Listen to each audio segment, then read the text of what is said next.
Everyday Carry to nie gadżety, to decyzje. To odpowiedź na pytanie, co może pójść nie tak. Wiedza rodzi czujność, odwaga ucisza strach. Zaczynajmy. Witam Was serdecznie, tutaj Chris z firmy Pretorial Tactical Solution. Jestem byłym instruktorem strzelectwa, który pracował dla Biura Bezpieczeństwa Dyplomatycznego Rządu Stanów Zjednoczonych i na chwilę obecną mieszkam w Berlinie. Jeśli tego jeszcze nie zrobiłeś, zostaw na dole koniecznie subskrypcję. Jest to dla nas ogromna motywacja do dalszych działań, bo robimy wszystko z myślą o Was, by Wam przekazywać naszą wiedzę. Tak więc zaczynajmy. Dzisiaj pomówimy sobie o nieco innej tematyce niż strzelectwo i samoobrona, a mianowicie o Everyday Carry. Zanim w ogóle zaczniemy, to chciałbym Wam troszeczkę nakreślić, jak to u mnie wygląda i skąd u mnie to EDC w takiej, a nie innej postaci. Mianowicie, jak już wspomniałem, mieszkam w Berlinie, czyli bardzo dużej aglomeracji miejskiej i mój dzień często zaczyna się tak, że wstaję koło 5, wychodzę przed 6 z domu i bardzo często wracam dopiero około 20-21 do domu, tak?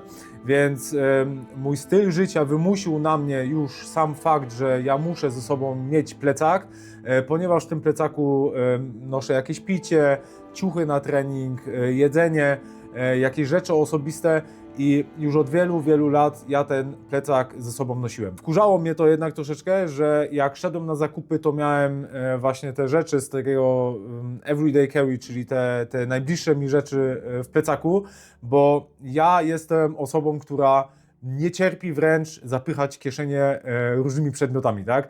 Ja w swoich kieszeniach mam tylko swojego multitoola, telefon, e-papierosa i co najwyżej klucze, nic więcej. Zależy mi na komforcie podczas chodzenia, podczas siadania, więc jestem raczej w tym obozie nie noszących wielu przedmiotów w kieszeniach.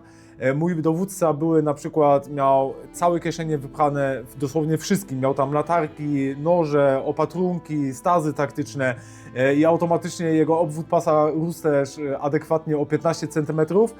Ja jestem w tym przeciwnym obozie, dlatego skończyło się na tym, że wszystkie te najważniejsze rzeczy noszę w nerce. I dzisiaj chciałbym z Wami pomówić o zawartości właśnie tej nerki. Chciałem Wam tutaj zaznaczyć, że te przedmioty, które Wam za chwilę pokażę, są dalekie od takiego fancy, bym powiedział, EDC, gdzie są jakieś mega najnowocześniejsze multitoole, jakieś noże, jakieś super latarki i tak dalej.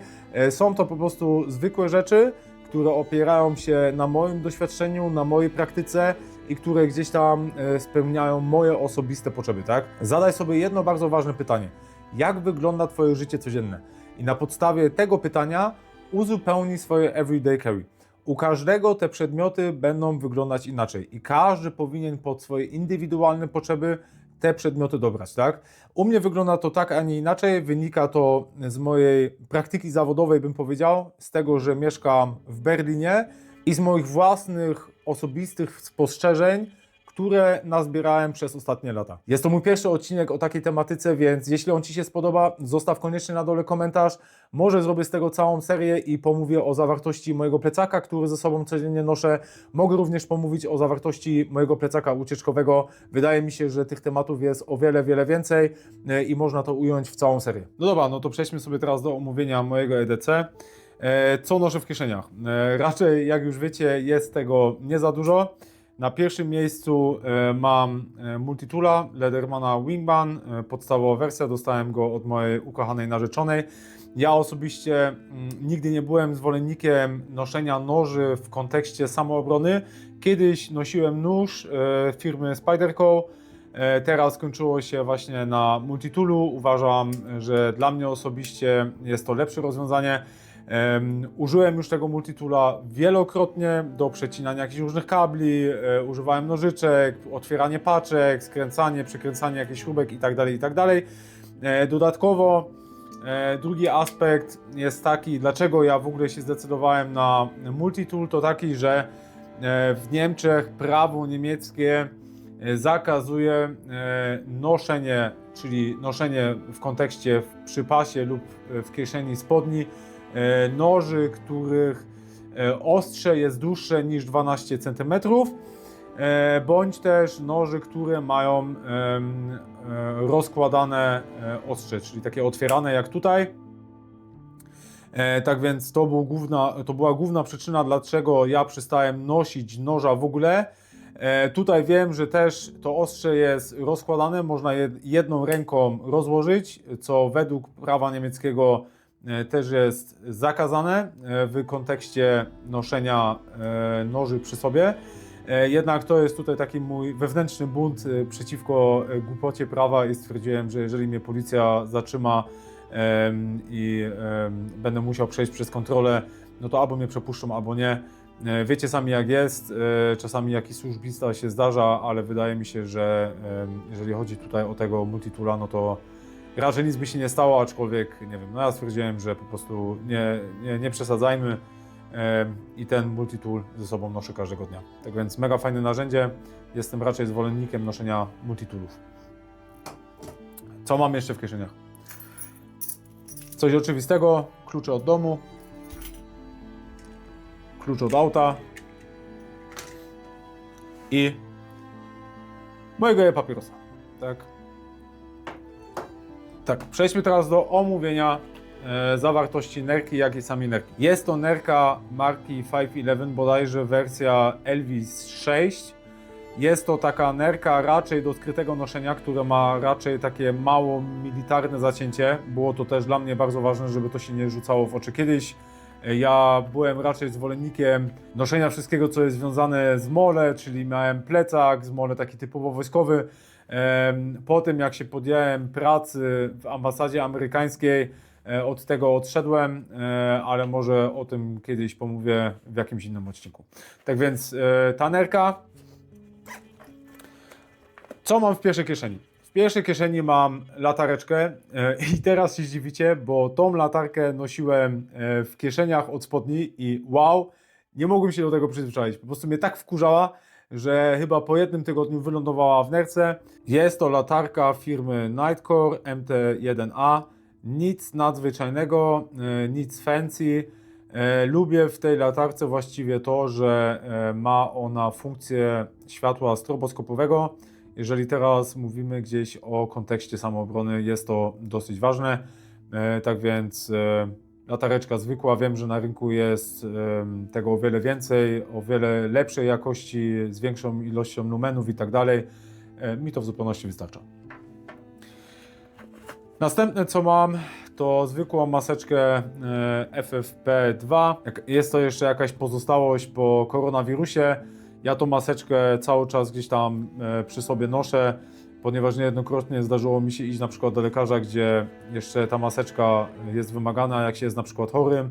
No i potem stałem i musiałem gdzieś tam szukać jakiejś apteki i tego kupywać, więc wolę to mieć. A poza tym nigdy nie wiadomo, zawsze taka maseczka gdzieś do takiej bardzo, bardzo podstawowej filtracji powietrza się może przydać.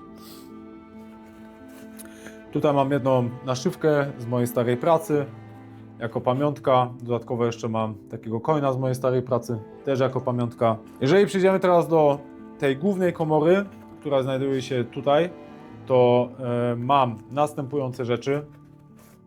Olejek do e-papierosa w dosyć dużej butelce, bo palę jak smok. Powerbank. Chyba jedna z najważniejszych rzeczy, uratowała mi chyba już milion razy życie. Jest to dla mnie rzecz po prostu nieodzowna, tym bardziej jak mnie na przykład nie ma cały dzień w domu i czasami nie mam możliwości podładowania telefonu albo na przykład e-papierosa, to ten powerbank to jest takie must have. Firma Anker, 5000 mAh, niedużo, ale w zupełności wystarczy, żeby tam naładować telefon i trochę podładować właśnie tego e-papierosa. Tak więc, że to jest coś, co koniecznie potrzebuję. Jako następne to mój portfel, też tak jak mówię, nic nadzwyczajnego. Są tu wszystkie moje karty płatnicze, dokumenty, zawsze mam troszeczkę gotówki przy sobie. Wiem, że teraz te portfele nowe są takie małe, fajne, slim, gdzie na karty typowo są. Ja jestem raczej z tej starej szkoły, lubię ten portfel i nie mam go zamiaru w najbliższych latach też zmienić. Następna rzecz, jaką mam, to słuchawki. Inhalator do astmy, tak, palenie i astma nie idzie ze sobą w parze. Ja mam taką astmę wygaszoną, od dłuższego czasu już nie używałem tego inhalatora, ale ci co mieli astmę albo co mają astmę to wiedzą, że to jest chyba takie zboczenie gdzieś z dawnych lat, to zawsze musi być przy mnie. Pomadka do ust, pieszczą mi usta na zimę, tak więc, że to też lubię zawsze mieć ze sobą. I na sam końcu latarka czołowa. Ma funkcję świecenia światłem czerwonym, jak i zwykłym. Ja tej latarki najczęściej używam do biegania, ale też niejednokrotnie mi się przydała, jak tam gdzieś byłem na jakimś wyjeździe w górach, już się ciemno robiło, to zawsze dobrze taką czołóweczkę mieć przy sobie. Co mam w następnej kieszeni? Tu jest taka fajna, jedna ukryta kieszeń. Tutaj mam dwie legitymacje. Pierwsza to jest legitymacja osoby dopuszczonej do posiadania broni. W środku jest tutaj też mój patent strzelecki i karta prowadzącego strzelanie. Mam jeszcze legitymację posiadacza broni, której teraz na chwilę obecną nie mam w nerce, ponieważ znajduje się w WPA. Wypadły mi karty. Dlaczego noszę cały czas te dokumenty ze sobą? Ano dlatego, bo wolę dmuchać na zimne, jak jadę na strzelnicę albo gdzieś się przemieszczam z bronią, to te dokumenty zawsze przy sobie noszę. Wolę o nich nie zapomnieć, więc wolę je mieć po prostu cały czas w nerce. Są w bezpiecznym miejscu, tak więc to cały czas też gdzieś ze sobą mam. Tutaj dodatkowo mam jeszcze wszystkie moje najważniejsze dokumenty na pendrive'ie i wydrukowane, typu skan paszportu, skany dowodów, jakieś skany umów i tak dalej, i tak dalej. Wszystko tutaj ładnie spakowane w folii. I teraz na samym końcu chyba najbardziej ciekawa rzecz lub interesująca, a mianowicie przedział z moimi materiałami opatrunkowymi bądź też medycznymi. Mam tutaj zwykłą parę rękawiczek. Jak sami tutaj już widzicie, ilość tych materiałów jest dosyć duża i jeszcze dodatkowo mam więcej w plecaku, więc razem jest tego naprawdę sporo, ale wynika to po prostu z tego, że mam pewne doświadczenia zawodowe, które spowodowały, że gdzieś to zacząłem sukcesywnie powiększać, gdzieś tą apteczkę pierwszej pomocy można powiedzieć. No i skończyło się na tym, że nawet w tej nerce mam dość dużo. Dodatkowo, tak jak mówię, mieszkam w Berlinie, tutaj dość często dochodzi gdzieś do jakichś poważnych zagrożeń, typu jakieś ataki nożem i tak dalej, więc wolę mieć tego więcej niż mniej. No i skończyło się na tym, że po prostu zawartość tej apteczki tutaj, jak i w plecaku jest dość spora. Tak więc, co mamy? Jest to opatrunek osobisty, dosyć ciekawy, ponieważ jest to taka forma mini opatrunku osobistego. Bardzo fajnie ona się mieści na przykład w kieszeniach spodni, więc jak widzicie jest kompaktowa. Znalazłem ją przypadkiem gdzieś na jakiejś stronie internetowej niemieckiej, która właśnie sprzedaje materiały opatrunkowe i sobie powiedziałem, że muszę koniecznie ją kupić. Tak więc, że znalazła ona się właśnie w tej nerce, właśnie ze względu swoich rozmiarów. Dodatkowo mam tak zwany Combat Gauze. Jest to gaza, która jest nasączona środkiem hemostatycznym, która służy do opatrywania ciężkich krwotoków w miejscach, do których nie możemy dojść, na przykład stazą taktyczną, tak? Czyli pachwiny, okolice biodra, gdzieś pośladki. Wszędzie tam, gdzie dojdzie do zerwania naczyń krwionośnych, to używa się właśnie tak zwanego Combat Gauze do pakowania ran, czyli wound packing. Tutaj mam dodatkowo 2 chest seale w kontekście tego, że mieszkam w Berlinie i tutaj bardzo często dochodzi gdzieś do ataków nożem. Bardzo ważna rzecz. Są to opatrunki okluzyjne do opatrywania ran w okolicach klatki piersiowej. Tak?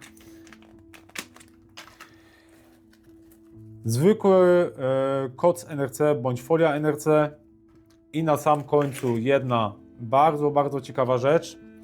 Jest to tak zwany SWAT tourniquet, czyli staza taktyczna, opatrunek uciskowy SWAT pochodzi od Stretch, Wrap and Tug i jest to opatrunek, jest to staza taktyczna dosyć mało popularna, ponieważ jej założenie jest dosyć skomplikowane lub utrudnione, jeżeli chce się samemu zaaplikować tą stazę, ale ma ona bardzo fajne zastosowanie, a raczej dwa zastosowania, ponieważ można jej użyć jako opatrunek uciskowy, ale też jako opatrunek osobisty. Tej stazy używa się najczęściej w przypadku dzieci lub zwierząt. Ja noszę ją ze sobą właśnie ze względu na to, że ma ona dwojakie zastosowanie i też ze względu na to, że ona jest bardzo mała, kompaktowa.